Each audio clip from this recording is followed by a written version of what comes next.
मधुरिमा एक छोटे से गांव में रहती थी जहां वह अपनी चाची के साथ एक साधारण जीवन बिता रही थी। गांव में कोई खास घटना नहीं होती थी, लेकिन जब गांव के पास एक पुराना खाली महल अचानक से लोगों के ध्यान में आया तो सबके बीच उत्सुकता फैल गई। महल के बारे में कहा जाता था कि वहां कोई नहीं रहता, लेकिन कुछ लोगों ने रात में वहां रोशनी देखी थी। एक दिन मधुरिमा और उसकी सहेली राधा ने महल की सच्चाई जानने का फैसला किया। दोनों ने योजना बनाई कि वे आधी रात को महल जाएंगी। जब रात आई तो वे चुपचाप महल की ओर चल पड़ी। महल के पास पहुंचते ही उन्हें अजीब सी ठंड महसूस हुई।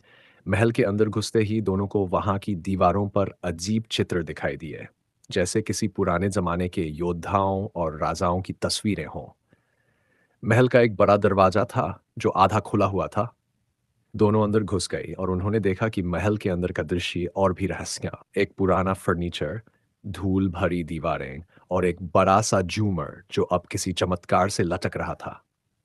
राधा ने मधुरिमा को धीरे से कहा, मुझे कुछ अजीब सा लग रहा है, यहाँ कुछ ठीक नहीं है। मधुरिमा ने उसे शांत किया और दोनों ने महल के अंदर का और जायजा लेने का फैसला किया। जैसे ही वे महल के दूसरे कमरे में पहुंची, उन्होंने एक परछाई देखी। वह परछाई धीरे-धीरे उनके करीब आ रही थी। राधा का दिल तेजी से धड़कने लगा और उसने मधुरिमा का हाथ पकड़ा। तभी एक धीमी आवाज आई, "कौन हो तुम लोग?" मधुरिमा और राधा घबरा गई। पीछे मुड़कर देखा। एक लंबा आदमी काले कपड़ों में खड़ा था। उसकी आंखें चमक रही थी और उसके हाथ में एक पुरानी किताब थी। उसने कहा, तुम्हें यहाँ नहीं आना चाहिए था। यह महल किसी के लिए नहीं है। यहाँ का हर कोना एक राज से भरा है। मधुरिमा ने साहस जुटाते हुए पूछा, आप कौन हैं? आदमी ने कहा, मैं इस महल का रखवाला हूँ। यह महल कई सालों से खाली है, लेकिन इसकी दीवारों के पीछे एक खतरनाक राज छुपा है। जो कोई भी इस महल के अंदर आता है, उसे यह राज पता चल जाता है और वह फिर कभी वापस नहीं जा पाता। राधा डर के मारे कांपने लगी, लेकिन मधुरिमा ने अपनी हिम्मत को बनाए रखा और पूछा, क्या यह सच है? क्या यह महल वास्तव में श्रापित है? आदमी ने मुस्कुराते हुए कहा, यह तुम्हें ही देखना होगा। अगर तुम सच में इसका राज जानना चाहती हो, तो तुम्हें उस कमरे में जाना होगा, जहां वह गुप्त दरवाजा है। मधुरिमा ने साहस के साथ उस आदमी की बात मानी और दोनों उस गुप्त दरवाजे की ओर चल पड़ी। दरवाजा खोलते ही उन्होंने देखा कि वहां एक गहरी सीढ़ी जा रही थी, जो अंधेरे में गायब हो रही थी। सीढ़ियों के नीचे एक बड़ा कमरा था, जहां चारों ओर पुराने सामान और किताबें बिखरी पड़ी थीं। तभी उन्होंने एक पुराना चेस्ट देखा जो अजीब सी चमक बिखेर रहा था। जैसे ही उन्होंने चेस्ट खोला, उसके अंदर एक प्राचीन मणि थी जो रहस्यमय रूप से चमक रही थी।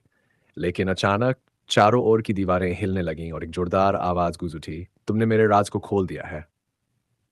अब यहां से वापस जाने का कोई रास्ता नहीं है। मधुरिमा और राधा की आंखों के सामने सब कुछ धुंधला होने लगा और कुछ ही पलों में दोनों बेहोश होकर गिर पड़ी। जब उनकी आंखें खुलीं, तो वे गांव के पास एक पेड़ के नीचे पड़ी थीं। महल गायब हो चुका था। वे दोनों समझ नहीं पाईं कि उनके साथ क्या हुआ। वापस गांव में आने के बाद उन्होंने जब लोगों से महल के बारे में पूछा, तो गांव वालों ने बताया कि वहां कभी कोई महल था ही नहीं। गांव में केवल एक किंवदंती थी कि वर्षों पहले एक महल हुआ करता था, जो अचानक गायब हो गया और उसके रहस्य को जानने की कोशिश करने वाले कभी वापस नहीं लौटे। मधुरिमा और राधा के लिए वह अनुभव एक रहस्य ही बना रहा। वे कभी नहीं जान पाए कि उस रात उनके साथ क्या हुआ था। लेकिन एक बात पक्की थी, वह महल और उसकी रहस्यमयी मणि अब भी उनकी यादों में जिंदा थे। शायद वह एक सपने जैसा था या फिर एक डरावनी सच्चाई।